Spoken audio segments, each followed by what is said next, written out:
Sa kabilang banda, ang laban ni He Bufeng at Xin Chao ay nasaksihan din ni Zhang Liuying, samantala, mukhang alam ni Zhuo Yi na ang pinuno ng Shadow Faction ay ang Faction 59, dahil nandoon din si Zhongrong, bumalik ang eksena kay Wang Ling. Nagpasya siyang bumili ng paborito niyang merienda na ibinenta lamang sa Faction 59 High School at sinabihan si Zhongrong na malapit na niyang susundan sila sa break room. Alam ni Jian Liuying na nag-iisa si Wang Ling, pagkatapos ay gumawa ng plano para saktan siya. Gayunpaman, bago isagawa ang kanyang plano, at marahan na sumusunod kay Wang Ling, namataan na siya ni He Bufeng.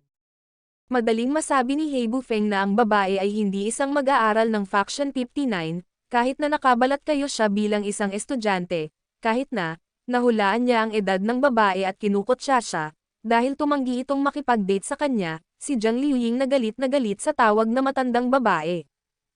Pagkatapos ay biglang nakatikim si He Bufeng ng matigas na kamao sa muka, batid na ang babae sa kanyang harapan ay talagang malakas, naging excited si He Bufeng na makipag-away sa kanya, ngunit si He Bufeng ay walang kalaban-laban sa pinuno ng pinakakinatatakutang organisasyong kriminal sa Huasho at madali siyang natalo sa isang tira lang.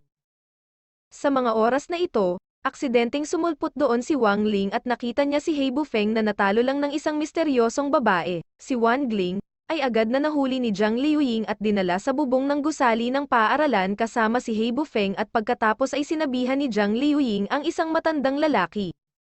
Siya ang kanyang personal na driver at sinabihan na bantayan si He Bufeng, at Wang Ling habang tinutupad niya ang kanyang planong patayin si Zhongrong, kung saan siya ay magbabalat kayo bilang si He Bufeng at papatayin si Zhongrong. Sa panahon ng kompetisyon, alam na si Zhang Liuying ang pinuno ng Shadow Faction, si He Bufeng kaagad na sinabihan ang matanda tungkol sa kanyang interes na sumali sa organisasyon ng Shadow Faction. Inaasahan ng matanda na sasabihin iyon ni He Bufeng, kaya't sinabi niya kay He Bufeng na si Jian Liuying lamang ang maaaring sumira sa kanilang ugnayan at naiirita si He Bufeng saka sinubukang harapin ang matanda sa pamamagitan ng pangungutya sa kanya at pagtatanong sa kanyang antas ng espiritual na kapangyarihan. Noong una ay walang interes ang matanda sa pagpapakita ng kanyang lakas. Pero dahil sa naiirita na siya kay He Bufeng, nagpakita siya ng kaunting lakas na agad namang nagpatahimik kay He Bufeng. Si Wang Ling at ang kanyang espiritual na espada ay napagtanto din na ang matanda ay hindi basta-basta na tao at nagtataglay ng mataas na espiritual na kapangyarihan. Sa kabilang usapin naman, si Zhang Liuying na nagkunwaring si He Bufeng ay lumapit sa kanila at sinabi sa kanila na si Wang Ling ay kinidnap. Si Zhuo Yi na nandoon na, ay kinumpirma ang mga katangian ng mga kidnapper bilang Zhang Liuying dahil alam niyang sangkot ang Shadow Faction sa pagkidnap kay Wang Ling. Agad na sinamahan si Zhongrong ng kanyang personal na bodyguard sa kanyang kustodiya dahil ang kanyang kaligtasan ang kanilang pangunahing prioridad. Gayunpaman, hindi tumitahimik si Zhongrong nang kinidnap si Wang Ling dahil ito ay isang napakahalagang kaibigan sa kanya, kaya determinado siyang iligtas si Wang Ling. Kahit anong sabihin ni Zhongrong sa kanyang mga bantay, ito ay pagpapakita na hindi para maging duwag at ipahiya ang malaking pangalan ng kanyang pamilya at hilingin sa kanila na lumaban sa kanyang tabi. Ang pagtulong sa kanya na iligtas si Wang Ling, humanga sa matinding pagnanais ni Zhongrong, ang kanyang mga bantay, at ang kanyang mga kasama ay namangha sa kanya.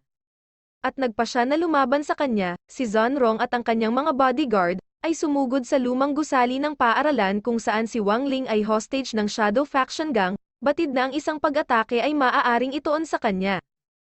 Pagkatapos ay ginamit ng matanda ang kanyang lakas para gumawa ng butas sa bubong ng paaralan at itinago ang walang malay na si He Bufeng sa loob ng silid-aralan. Pagkatapos hinila ng matanda si Wang Ling sa isang mas mataas na krus at nakatali para madaling makita nila, nang si Zhongrong at ang kanyang mga bodyguard ay lumaban sa matanda. Si Xiao Bei na nakatingin sa kanila mula sa malayo kasama ang kanyang mga kaibigan, pagkatapos ay sinabi kay Tang Jingxi ang tungkol kay He Bufeng na ang kakaibang kinikilos niya. At tila napagtanto din iyon ni Tang Jingxi at si babihan si Xiao Bei na bantayan si He Bufeng. Sa kabilang eksena ginamit ng matanda ang kanyang mainstay technique na Dragon Cavalry upang harapin ang mga pag-atake ng mga bodyguard ni Zhongrong. Gayunpaman madaling maabala ni Zhongrong ang pag-atake ng Dragon Cavalry para protektahan ang kanyang mga bantay, at lahat ng nasa ibaba ni Master Wang na alam kung gaano kahusay ang spell na Dragon Cavalry.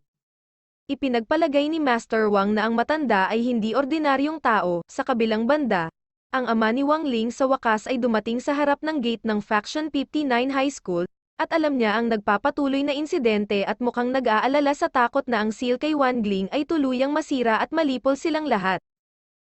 Ngunit wala siyang magawa dahil pinagbawalan siyang pumasok ng riot squad na nakatalaga sa pag-secure sa arena.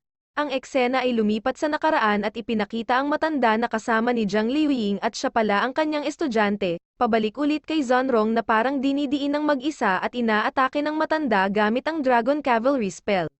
Gayunpaman, nang papatayin na ng matanda si Zonrong, biglang pumasok si Zuo Yi at agad na iniligtas si Zonrong. Pagkatapos ay hiniling ni Zuo Yi sa matanda na sumuko, ngunit tumanggi ang matanda, kaya't nagkaroon ng away sa pagitan nila gamit ang kanyang lakas, nagawa ni Zuo Yi na itulak ang matanda pababa, at sa wakas ay nagawang itumba ang matanda. Ngunit sa pagtalikod nito ay nagkukunwari lang ang matanda at gagawa na sana ng plano, kung saan isasakripisyo niya ang sarili sa pamamagitan ng pagpapasabog ng kanyang sarili kay Zuo Yi, na nasa malapit. Gayunpaman, nagawa ng Demon Frog na pigilan ang pagsabog at nailigtas si Zuo Yi. Sa kabilang banda, sinubukang patayin ni Zhang Liuying si Zonrong, ngunit ang kanyang pagtatangka ay napigilan ng mga bodyguard ng Zonrong. Maraming salamat sa inyong pagsubaybay. Please subscribe para sa Pusong Pinoy. Ang karugtong ng video na ito ay ipipin sa comment section pag available na. Shoutout na muna po sa mga sumusunod. Aileen Gervoso, Alfred Lin Gaya, Angelo Española, Angelo Villacruz, Antonio de Guzman, Archie 2C, RJ Ocampo, Ashbat naman, Boy Tigas Official. Buhay Delivery, Charlito Estopia, Chris Balaoro, Krisha and Kuya Siege, Christopher John Batasin, Kuromichi, Don Inopia, Dale Vincent Desmay, Darwin the Gert, Darwin Dumapit, Darwin Angente, Dean Mark Waiko, Dennis Tura, DJ Cosdori, Antonio Edmar Alabatan, Ellen Fajardo, Figel Oranto, Felix Guapo, for Alan Sismi, Franco Gamer Barrera.